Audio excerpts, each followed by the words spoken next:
우리 이제 다시 이 사무엘 하 말씀으로 들어왔습니다. 우리가 보통 이스라엘 왕 하면 이 세 사람이 유명한데 기억하시죠? 누구입니까? 사울, 다윗, 그다음에 솔로몬 이렇게 됩니다. 솔로몬은 다윗의 아들이어서 자연스럽게 아버지에 이어서 왕이 됩니다. 그러나 다윗은 사울의 아들이 아니라고 그랬죠. 그래서 굉장히 어려운 시간들을 지나서 이제 어렵게 그 왕이 됩니다. 그런데 사울이 이제 전쟁에서 전사를 하게 된 다음에 자연스럽게 다윗이 왕이 될 것 같은데 오늘 말씀을 계속해서 나눈 것처럼 다윗이 그렇게 왕이 또 되지 못합니다. 이스라엘 전체의 왕이 되지 못하고 유다 지파에서만 인정하는 유다 지파의 그 왕이 됐습니다. 그리고 그 나머지 지파는 다윗을 왕으로 인정하지 않습니다. 유다 지파를 제외한 나머지 지파는 다윗을 왕으로 인정하지 않고 사울의 아들 중에서 살아남은 아들이 하나 있었습니다. 이스보셋이라는 아들이 살아남았는데 이 이스보셋을 왕으로 인정을 하고 왕으로 세웁니다. 그래서 다윗을 중심으로 한 그 유다 지파와 또 이스보셋을 중심으로 한 나머지 이스라엘 그 지파가 이렇게 전체 이스라엘의 패권을 놓고 두 쪽으로 나뉘어서 경쟁을 하게 됐다. 그리고요, 요거를 한마디로 말씀하시는 게 저와 여러분들이 읽지는 않았지만 우리 3장 1절에 다윗 집안은 점점 더 강해지고 사울 집안은 점점 더 약해졌다. 바로 이 말씀이다. 우리가 이렇게 우리 지난 시간에 여기까지 이 말씀을 나누었습니다. 제가 그 부분을 다시 한번 3장 1절 말씀을 다시 한번 제가 읽어보겠습니다.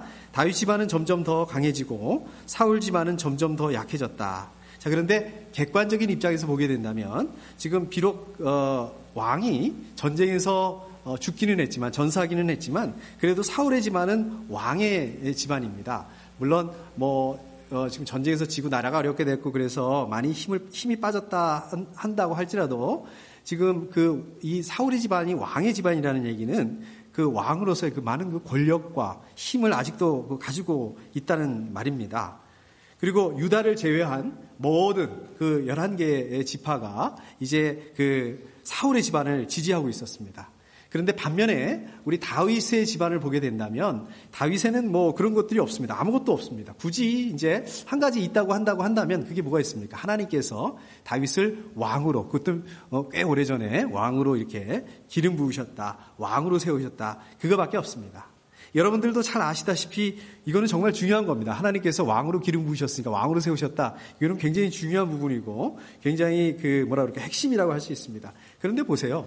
여러분들도 그렇고 저희 교회도 그렇고 이 하나님께서 이렇게 하셨다라는 게 이게 겉으로 보기에는 이게 큰 도움이 안 되는 것처럼 이렇게 보일 수도 있습니다. 그런데 오늘 말씀에 보면 다윗 집안은 점점 더 강해지고 사울 집안은 점점 더 약해졌다. 왜? 이 말씀은 우리가 겉으로 보이는 것이 다가 아니다.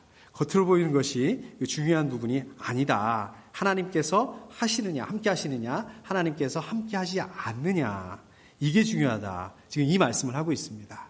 자, 그래서 3장 2절부터 5절에 보면 다윗의 아들들에 대한 얘기들이 나와요. 그럼 다윗의 아들들에 대한 얘기들이 왜 여기에 들어와 있을까? 이렇게 생각해 볼 수가 있는데 사실은 이게 그 1절에서 다윗 집안은 점점 더 강해지고 이 다윗 집안이 점점 더 강해졌다는 그것을 말씀하고 있는 거예요. 그 아들들을 통해서. 그 증거로다, 그 예로다, 지금 이 부분을 이야기하고 있는 것입니다. 반면에 이제 6절부터, 3장 6절부터 21절까지, 내지는 3장 6절부터 4장 끝부분까지는 지금 이 부분은 사울의 집안은 점점 더 약해졌다. 이 말씀에 대해서 설명을 하고 있는 것입니다. 그 부분에 대해서 더 자세히 또 이렇게 증명을 하고 있는 것입니다. 그래서 오늘 말씀에 들어가기 전에 이 부분을 좀 보게 된다면 아브넬이라는 사람이 나옵니다. 이 아브넬이라는 사람이 나오는데 이 아브넬이라는 사람이 6절에서 보게 되면 이 아브넬이라는 사람은 다윗 집안과 사울 집안이 이렇게 경쟁을 하고 있을 때, 전쟁을 하고 있을 때 오히려 그거를 그 기회를 이용을 해서 사울 집안에서 점점 더 권력을 가지게 됩니다. 권력의 그 중심부 쪽으로 중심부에 위치하게 됩니다. 이 아브넬이라는 사람이. 그래서 사실은 이 사람이 장군이고 하니까 전쟁에서 이기는 거 이제 여기다가 전쟁에서 지고 있는 이쪽에다가 더 관심을 가져야 되는데 사실은 전쟁에서 이기고 지는 건 이제 이런 거보다는 자기의 그 이기적인 그 목적 이것에 관심을 가지고 있었다. 저희가 이것들을 볼 수 있습니다. 그러니까 전쟁이 있었음에도 불구하고 이 사울의 집안에서 점점 더 이 사람이 개인적으로 더 많은 권력을 가졌다는 이 얘기는 다른 그 전쟁에는 별로 관심이 없고 자기의 그 이기적인 목적을 이루는데 더 많은 관심이 있었다. 여기에 열중하고 있었다. 이런 사람이다라는 부분에 대해서 말씀하고 있는 것을 저희가 생각을 해볼 수 있습니다. 자, 이렇게 점점 권력이 많아지니까 어떻겠습니까? 자기가 하고 싶은 대로 막 하는 것들이 많죠. 이게 권력의 속성 아니겠습니까? 권력 가진 사람들의 속성이 아니겠습니까? 그러다가 어느 날 드디어 사고를 칩니다. 이 사람이, 아브넬이라는 사람이 사울의 후궁을 취하게 된 거예요. 이거는 도덕적으로 윤리적으로 생각을 해도 이건 말이 안 되는 거거든요. 아무리 왕이 전쟁에서 죽었다고 한다고 하더라도 그 후궁을 취한다. 이거는 말할 수 없는, 윤리적으로 말할 수 없는 그러한 그 일입니다. 그런데요, 거기다가 이거는 지금 윤리적인 어떤 차원을 넘어서서 그 당시의 문화적인 배경으로 보게 된다면 왕의 후궁을 취했다는 것은 어떤 뜻을 가지고 있냐면 내가 왕이다. 이거를 선포하는 거하고 마찬가지입니다. 자, 그러니까 아니나 다를까 그 이스보셋, 아까 이스보셋이 누구라고 그랬습니까? 사울 왕이, 죽은 사울 왕의 유일한 아들, 살아남은 유일한 아들이라고 그랬죠? 그리고 그 다른 지파들이, 11개 지파들이 왕으로 세운, 그리고 지지하고 있는 그 왕이라고 그랬습니다. 이 이스보셋이 아브넬에게 항의를 합니다. 이거 이렇게 항의하는 건 너무 당연하죠. 오히려 가만히 있는 게 이상한 거죠. 자기 아버지의 후궁을 그 신하되는 사람이 이렇게 취했으니 가만히 있겠습니까? 자, 그런데 이 아브넬이 이스보셋에게 말하는 걸 보면 적반하장입니다. 오히려 자기가 화를 내요. 오히려 협박을 합니다. 이 이스보셋에게. 자, 보세요. 제가 한번 읽어보겠습니다. 임금님을 다윗의 손에 넘겨주지도 않았습니다. 이렇게 얘기를 합니다. 자기가 이스보셋을 봐줘서 왕으로 세워주고 자기가 이스보셋을 다윗에게 확 넘겨줄 수 있는 그런 입장이지만 다윗 왕가를 생각을 해서 다윗 왕을 생각을 해서 자기가 은혜를 베풀어서 지켜줬는데 지금 그까짓 거 가지고 지금 나한테 문제를 삼고 있는 거냐. 오히려 지금 적반하장으로 이렇게 얘기를 합니다. 자기가 이스보셋이 왕으로 있는 이 나라를 다윗에게 넘겨줄 수도 있다. 자기가 다윗에게 아주 그냥 넘겨버리겠다. 그런 능력을 가지고 있다. 지금 이렇게 협박을 하고 있는 겁니다. 지금 이 사람은 그러니까 어떻습니까? 자기의 그 수치, 잘못한 거잖아요. 그 수치가 드러난 거에 대해서 이렇게 분노를 하고 있습니다. 화를 내고 있어요. 오히려 그거를 자기가 수치가 드러난 것 때문에 상대방을 겁주고 있습니다. 그리고 그것을 통해서 자기를 합리화하고 있습니다. 11절에 보면 이스보셋이 왕이에요. 그리고 그 아브넬이 신하인데도 불구하고 이 아브넬이 무서워가지고 이스보셋이 아브넬이 무서워가지고 말을 한마디도 못합니다. 다시 말하자면 이 아브넬은 어떤 사람입니까? 이 사람 정말 나쁜 사람입니다. 한마디로 말해서 정말 나쁜 사람입니다. 여러분들 이 아브넬처럼 이렇게 나쁜 사람들은 자기의 이기적인 그 목적을 위해서만 산다는 바로 이겁니다. 여러분들 그래서 우리 주변에도 보면 이런 사람들이 있습니다. 이런 사람들을 보면 이 사람들이 아무리 큰 능력을 가지고 있는 것 같고 재력을 많이 가지고 있는 것 같고 때로는 이런 사람들이 여러분들의 그 상황들이나 문제들 같은데 도움을 줄 수 있을 것 같고 해결해 줄 수 있을 것 같고 그렇다 하더라도 이런 사람들의 희망을 가지시면 안 됩니다. 이런 사람들에게 소망을 가져서는 안 됩니다. 이런 사람들한테 기대를 가져서는 안 됩니다. 또 저와 여러분들은 물론 그렇게 하지는 않으시겠지만 이런 죄악에 대해서는 이거는 분명히 죄입니다. 이 아브넬이 이렇게 하는 거는 이게 분명히 죄인데 이런 그 죄에 대해서는 모양이라도 흉내를 내는 그런 삶을 살아서는 안 됩니다. 오늘 성경 말씀 에베소 5장 3절 말씀에 보면 음행이나 온갖 더러운 행위나 탐욕은 그 이름조차도 여러분의 입에 담지 마십시오. 그렇게 하는 것이 성도에게 합당합니다. 이렇게 말씀하고 있습니다. 자, 아브넬은 자기 치부가 드러나게 되니까 회개하기는커녕 오히려 화를 냅니다. 이게 바로 하나님을 경외하지 않는 사람들, 하나님을 믿지 않는 사람들의 행동입니다. 하나님을 경외하지 않는 사람들은, 하나님을 믿지 않는 사람들은 누군가 자기 잘못을 지적하잖아요. 이렇게 되면은 오히려 적반하장으로 화를 내고 상대방에게 겁을 주고 그 다음에 자기 자신을 합리화하고 그러려고 하는 사람들은 하나님을 경외하지 않는 사람들의 특징인 것입니다. 그런데 반대로 우리 그 다윗을 보게 되면 성경에서 참 존경받는 그 인물입니다. 그러나 저와 여러분들이 이렇게 말씀을 계속해서 보아오신 것처럼 다윗이 어떻습니까? 그렇게 완벽한 사람이 아닙니다. 다윗도 보면 실수를 많이 해요. 잘못도 많이 저질러요. 흠도 많아요. 연약한 사람이었습니다. 다윗이 죄가 없었고 흠이 없었고 그렇기 때문에 존경받을 만한 그러한 사람이라고 말씀하는 것이 아니라 다윗이 그럼에도 불구하고 정말 자기가 실수를 할 때마다 잘못을 저지를 때마다 하나님께 나아갔다는 거예요. 하나님께 돌아갔다는 것입니다. 자기 잘못, 자기의 그 부족함을 인정하고 하나님께 나아갔다는 것입니다. 그러면서 보게 된다면 오늘의 이 아브넬과 다윗은 완전히 비교가 되는 그런 사람입니다. 저 여러분들도 완전 무결할 수 없습니다. 완벽할 수가 없습니다. 그러나 저 여러분들도 의지를 가지고 하나님께로 돌아갈 수 있고 또 저 여러분들도 죄와 잘못을 인정할 수는 있습니다. 저 여러분들이 죄와 잘못을 우리가 갖는다면 정말 그 예수 그리스도 이름으로 하나님 앞으로 가지고 갈 수 있습니다. 좀 그렇게 할 수 있었으면 좋겠습니다. 저 여러분들이 하나님께로 붙어 있을 수 있었으면 좋겠습니다. 저 여러분들이 하나님께 교제할 수 있었으면 좋겠습니다. 여러분들 이렇게 할 때 하나님께서 여러분들을 기뻐하신다는 거예요. 여러분들 이렇게 하실 때 하나님께서 여러분들을 사랑하시고 축복하신다는 것입니다. 꼭 그렇게 할 수 있기를 축복합니다. 오늘 말씀으로 다시 돌아와서 보면 아브넬이 다윗에게 사람을 보냅니다. 아브넬이 사람을 보내서 자기의 메시지를 전하죠. 12절에 보니까 그 말씀입니다. 제가 그 부분을 보겠습니다. 이 나라가 누구의 것입니까?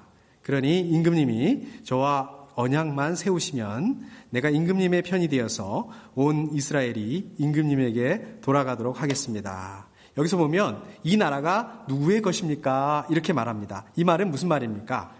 내가 다윗 당신을 이스라엘의 왕으로 인정하겠다 이렇게 얘기를 하고 있는 것입니다. 다윗이 솔깃할 만한 그런 말이죠. 다윗이 정말 듣고 싶은 그런 말입니다.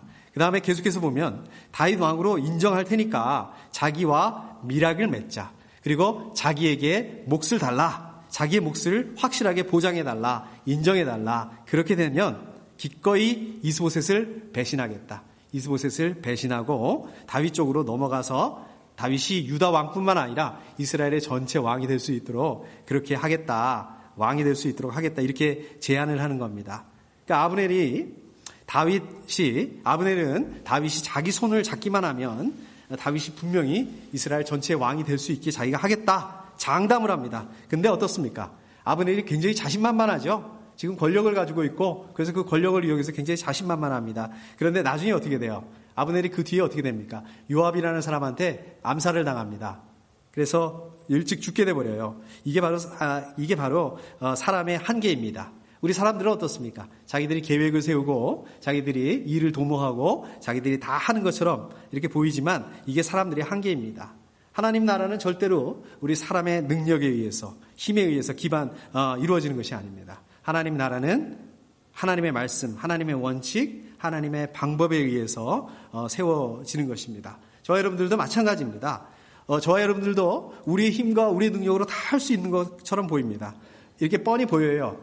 이렇게 하면 되겠다, 저렇게 하면 되겠다 이런 것들이 다 보이는데 그럼에도 불구하고 하나님의 섭리와 하나님의 계획이 없으면 이것을 이룰 수 없다는 것입니다. 이것을 오늘 말씀을 통해서 저희가 볼 수 있어야 됩니다. 그렇기 때문에 우리가 하나님께 나아가야 됩니다. 하나님께 기도해야 됩니다. 우리가 기도해야 될 이유가 있다면 이런 것들이 바로 기도해야 될 이유인 겁니다. 자, 그러니까 보십시오. 지금 6절부터 11절까지는 어떻습니까? 사울 왕가에서 일어난 그 내부적인 분란, 그러니까 이스보셋과 그 아브넬 사이에 있었던 그 문제에 대해서 말씀하고 있는데 그게 이제 12절로 넘어가면서 그 내부적인 분란이 어떻게 됩니까? 비화됩니다. 더 커져요. 확대돼서 이게 결국 이것 때문에 아브넬이 이스보셋을 배신하고 다윗에게 정치적인 밀약을 제안하고 또 자기가 이익을 그 와중에 자기가 이익을 챙기는 지금 이 부분에 대해서 말씀하고 있습니다. 자, 이 사람은 그러니까 이렇게 나쁜 사람입니까? 아까 말씀드린 나쁜 사람입니까? 그렇다 치자고요. 자, 13절에 보면 이제 다윗의 반응, 여기에 대한 그 반응이 나옵니다. 다윗이 뭐라 그럽니까? 아브넬에게 언약을 맺자고 이렇게 얘기를 합니다. 자, 그런데 조건이 하나 있다. 이 조건을 들어주면 내가 언약을 맺겠다 이렇게 얘기를 하죠. 한번 보시죠. 어떤 조건인지. 그대는 나를 만나러 올 때에 사울의 딸 미가를 데리고 오시오. 그렇지 않으면 내 얼굴을 볼 생각을 하지 마시오. 이렇게 얘기를 합니다. 그러니까 조건이 뭡니까? 조건이 대단한 조건은 아닌 것 같아요. 큰 조건은 아닌 것 같아요. 무리한 조건을 얘기하는 건 아닌 것 같아요. 예를 들자면 이스보셋, 지금 당신 왕인데, 당신 보스인데 이스보셋을 죽여라. 라든지 아니면 나머지 11개 지파를 전부 다 설득을 해서 나한테 항복을 하게 해라. 이런 것들 아닙니다. 이게 대단한 거 아니고 기껏 간단한 거. 그냥 미갈이라는 사람, 여자죠. 미갈이라는 사람을 나한테 데리고 와라. 그게 협상 조건이다. 이렇게 얘기를 하고 있는 것입니다. 자, 그러면 미갈이 누구길래 왜 미갈을 데려오라고 하는지, 왜 이런 조건을 내세웠는지 여러분들 기억나시나요? 미갈이 누굽니까? 예, 맞습니다. 미갈은 죽은 사울 왕의 딸입니다. 그리고 동시에 누구입니까? 다윗의 첫 번째 부인이었습니다.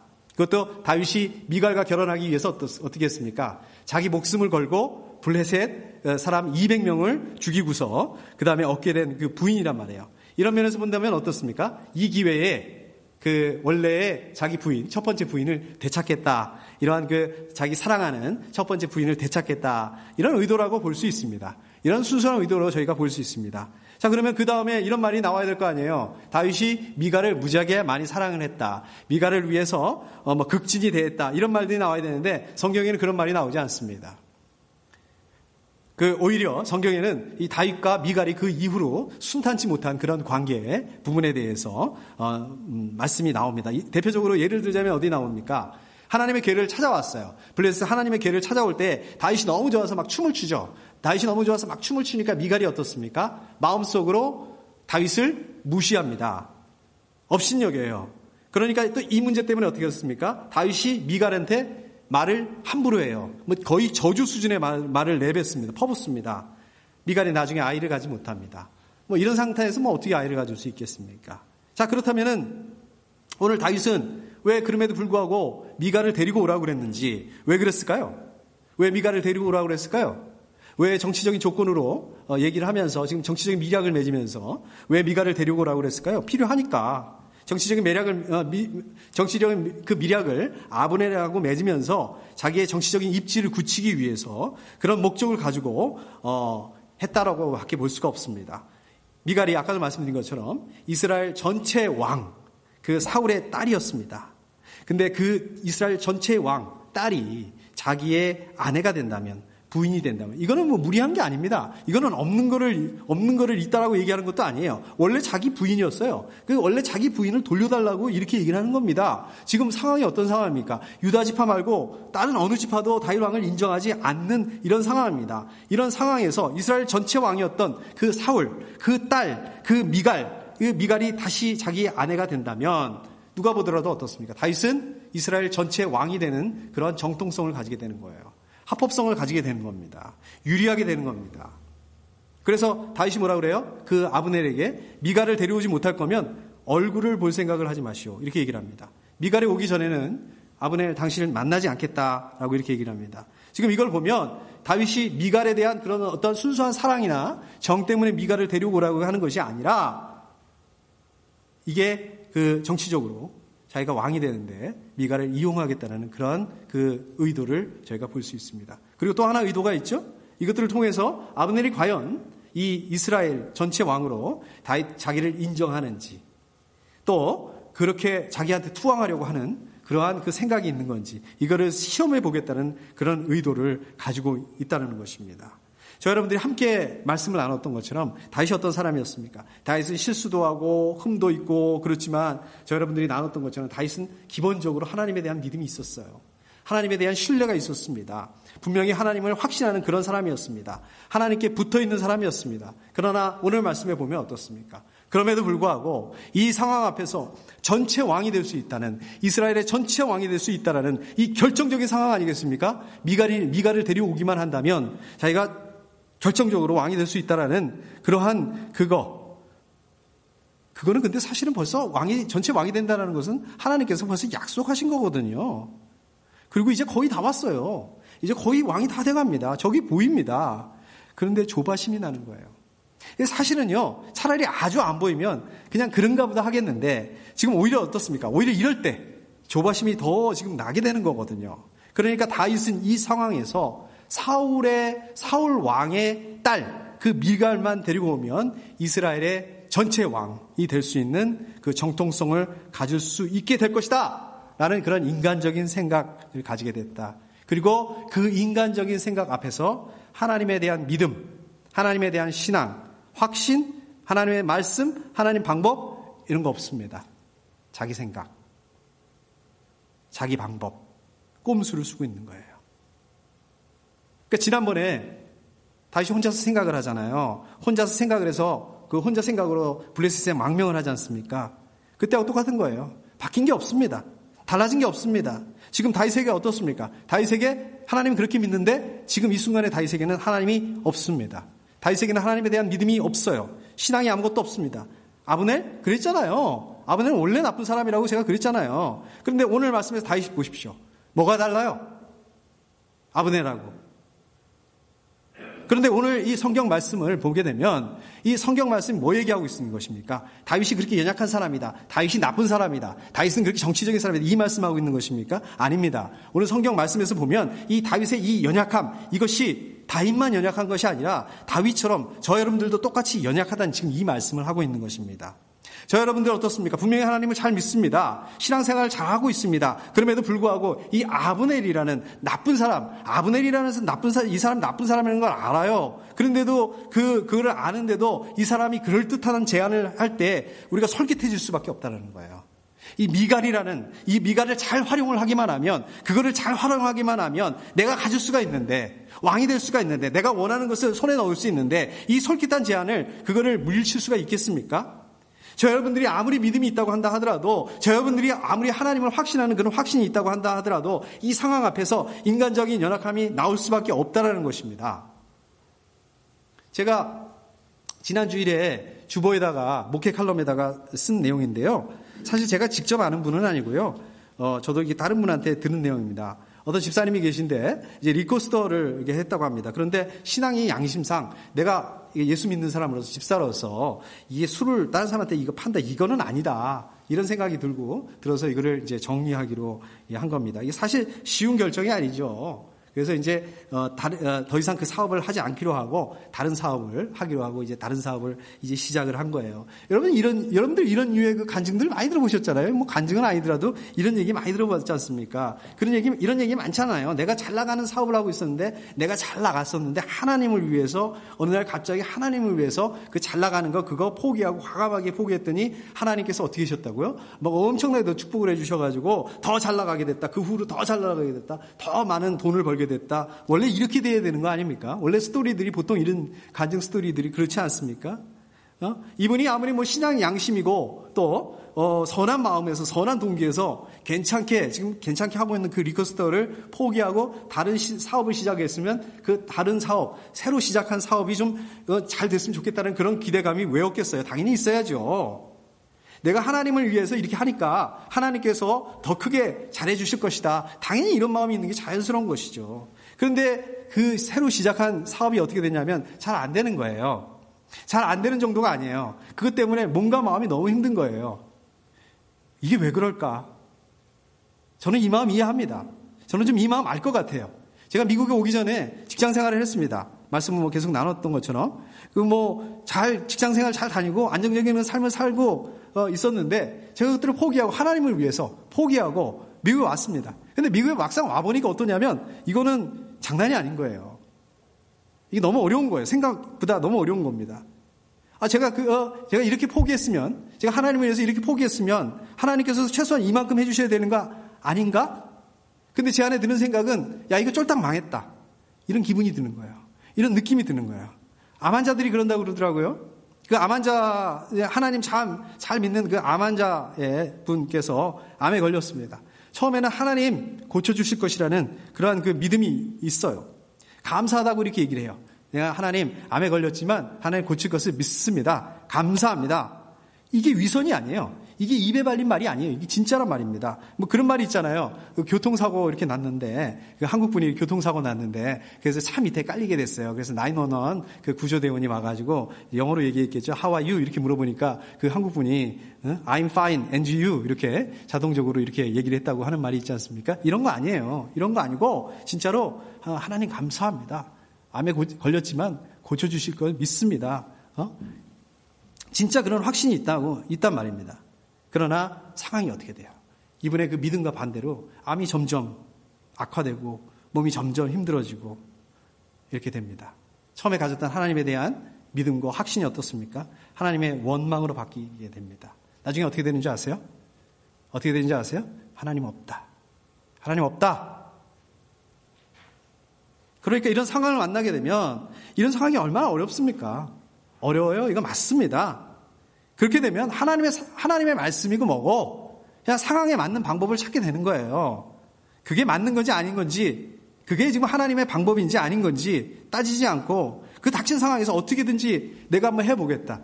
이 꼼수를 써서라도 내가 한번 해보겠다. 이렇게 한다는 거예요. 이거는 이미 하나님 없는 거예요. 이거는 이미 믿음이 없는 거예요. 하나님이 계시다면 어떻게 이룰 수가 있습니까? 하나님 없는 게 하나님 안 계시는 것 같습니다. 제가 이런 얘기를 많이 듣습니다. 제가 이런 말을 들을 때마다 정말 마음이 아파요. 마음이 어렵습니다. 참 힘듭니다. 그러나 여러분들이 어떤 상황 가운데 있든 간에 하나님 지금도 살아계시다는 거, 하나님 지금도 여러분들과 함께 하신다는 거, 이게 진리입니다. 여러분들 진리가 뭡니까? 어제는 맞는데 오늘은 틀리는 거? 이건 진리 아닙니다. 진리는 어제도 맞고 오늘도 맞고 또 내일도 맞고 진리는 언제나 맞습니다. 그게 진리입니다.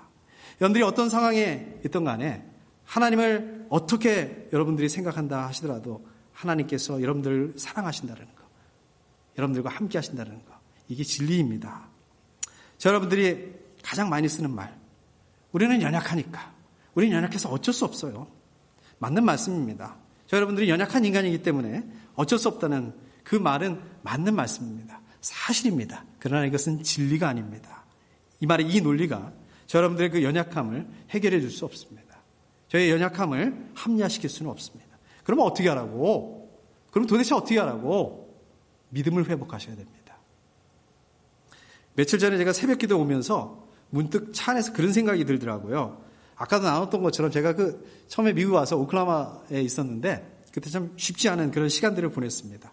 쉽지 않은 시간들을 보내다가 이제 신학교에 오려고 폴트로스 있는 세미너리 사우스웨스턴 신학교에 오려고 이렇게 하는데, 야, 이거는 아무리 생각을 해봐도 신학교에 가면은 참 더 힘들고 쉽지 않은 것 같다, 이런 생각이 드는 거예요.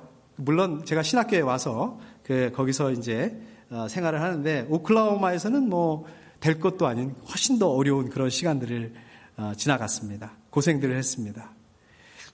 근데 며칠 전에 새벽 기도를 오면서 그런 생각이 드는 거예요. 제가 신학교에 오기 전에 오클라호마에서 하나님께 기도했던 그 기도 제목들이 이렇게 떠오르는 거예요. 근데 그 기도 제목들이 그렇다고 해서 대단한 건 아닙니다.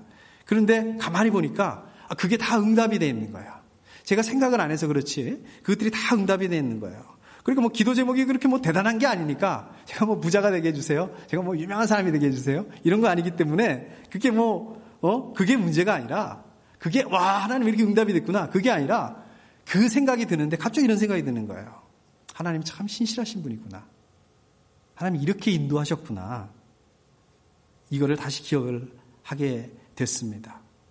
여러분들, 믿음을 회복한다는 것은 어떤 면에서 그렇게 대단한 일이 아닐 수 있습니다. 엄청난 것을 지불하고 엄청난 시간을 지불해야 되고 엄청난 노력을 지불해야 되고 이런 게 아닐 수 있습니다. 거창한 게 아닐 수 있습니다. 그럼 어떻게? 그냥 지난 동안 여러분들 뒤를 한번 돌아보세요. 하나님께서 여러분들을 어떻게 하셨는지, 어떻게 인도하셨는지, 하나님께서 여러분들에게 얼마나 신실하게 대하셨는지. 사실 그거를 여러분들 생각을 안 하셔서 그렇지 여러분들이 저한테 얘기를 해주신 것만, 제가 알고 있는 것만 해도 꽤 많습니다. 대단하신 분이십니다. 하나님 대단하신 분이십니다. 하나님께서 여러분들에게 어떻게 하셨는지 우리가 이것을 기억을 할 때에 우리 믿음을 회복할 수가 있는 것입니다. 여러분들 믿음을 회복하셔야 됩니다. 자, 어떻게 하면 믿음을 회복할 수 있을까요? 어떻게 하면 우리의 믿음을 회복할 수 있을까요? 기도하셔야 됩니다. 그거 잘 알죠? 근데 많은 분들이 이렇게 얘기를 해요. 내가 시간만 조금 있으면 기도할 수 있는데 바빠서 기도할 시간이 없습니다. 근데 과연 그럴까요? 우리가 아무리 바쁘더라도요, 밥 먹습니다. 우리가 아무리 바빠서 시간이 없더라도 잠자야 됩니다. 왜? 그렇게 안 하면 죽습니다. 40일 못 버팁니다. 잠 안 자고 밥 안 먹고 40일은 그만두고 일주일도 못 버팁니다. 자, 그러면 왜 기도할 시간이 없을까요? 왜 그렇게 기도하기가 힘들까요? 솔직히 말해볼까요? 제가 그렇더라고요. 기도에 대한 기대가 없기 때문에 그렇습니다. 어차피 기도해봤자 응답되지 않을 건데, 어차피 기도해봤자 달라지는 게 하나도 없는 건데, 이거 아닌가요? 그래도 기도하셔야 됩니다. 그래도 엎드려야 됩니다. 여러분들 헌금하시잖아요. 여러분들 왜 헌금하세요? 하나님 보태드리려고? 하나님 여러분 그 보태드리는 그거 필요 없습니다. 하나님 온 우주 만물을 지으신 분이시고 온 우주 만물의 주인이세요. 그런데 여러분들이 헌금해야 될 그 이유가 있다면 그것은 여러분들의 그 재정을 하나님께 거룩히 구별해서 드리는 거예요. 마찬가지입니다. 여러분들의 그 시간을, 여러분들이 바쁜 그 시간들을 하나님께 거룩하게 구별해서 드리는 그 시간들이 필요한 것입니다. 여러분들 시간을 거룩하게 구별해서 뭘 해야 돼? 기도해야 된다는 얘기입니다. 하나님 앞에서 하나님께 나가야 된다는 얘기입니다. 하나님 앞에서 엎드려서 여러분들 그 상황, 여러분들 그 답답한 마음, 여러분들 그 상한 마음들 이거를 내놓아야 됩니다. 이거를 쏟아 놓으셔야 됩니다. 이럴 때에 여러분들 믿음이 회복이 될 수가 있는 거예요. 여러분들 어떻게 하면 여러분들 믿음이 회복될 수 있을까요?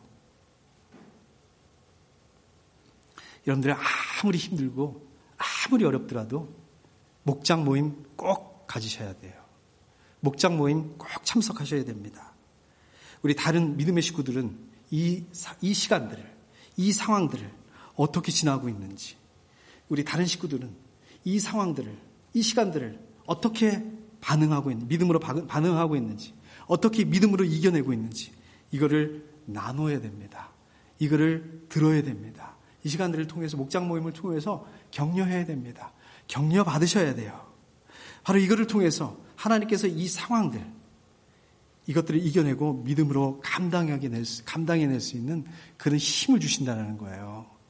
여러분들 분명히 하나님 잘 믿으세요. 여러분들 신앙이 너무 좋습니다. 강한 신앙을 가지고 있습니다. 그걸 제가 잘 압니다. 그걸 제가 인정합니다. 그러나 오늘 말씀을 보면 다윗도 못지 않았거든요. 다윗도 여러분들 못지않게 아주 훌륭한 믿음을 가지고 있었습니다. 훌륭한 신앙을 가지고 있었습니다. 그러나 상황 앞에서 믿음보다는 상황을 쫓아서 선택하고 결정하고 그거를 쫓아갑니다. 우리도 마찬가지입니다. 마찬가지로 저와 여러분들도 우리가 아무리 굳은 믿음을 가지고 있다 할지라도 어려운 상황을 만나게 되면, 막상 상황을 만나게 되면 다윗처럼 이 믿음보다는 여러분들의 그 생각, 힘, 능력, 상황 따라갈 수밖에 없는 그러한 연약함을 가지고 있는 존재라는 것을 인정하셔야 돼요. 인정해야 됩니다. 아무리 믿음으로 결단하고 리코스터를 포기하고 그럴 정도의 믿음을 가지고 한다 하더라도 이 새로 시작한 그 사업이 안 되면 이거는 힘들어지는 거예요. 이게 연약함이고 이게 우리의 한계입니다. 도대체가 믿을 수 없는 존재, 이게 바로 우리입니다. 어떻게 해야 될까요? 믿음을 회복하셔야 됩니다. 이번 한 주간은 하나님께 여러분들이 하나님께서 여러분들을 어떻게 인도하셨는지 이거를 꼭 기억해 보십시오. 이번 한 주간은 여러분들의 시간을 거룩하게 구별하셔서 기도하는 시간을 꼭 가지십시오. 물론 우리 365일 24시간 기도합니다. 운전하면서도 기도하고. 그렇지만 여러분들의 시간을 한번 구별해서 드리는 시간을 이번 한 주간 한번 가져보셨으면 좋겠습니다. 힘들더라도 목장 모임 꼭 다시 시작하고 참석하시고 목장 모임에서 서로를 위로하시고 격려하셨으면 좋겠습니다. 여러분들 이거를 이겨낼 수 있습니다. 이렇게 하시면 이겨낼 수 있습니다. 여러분들 감당해낼 수 있습니다. 함께 기도하겠습니다.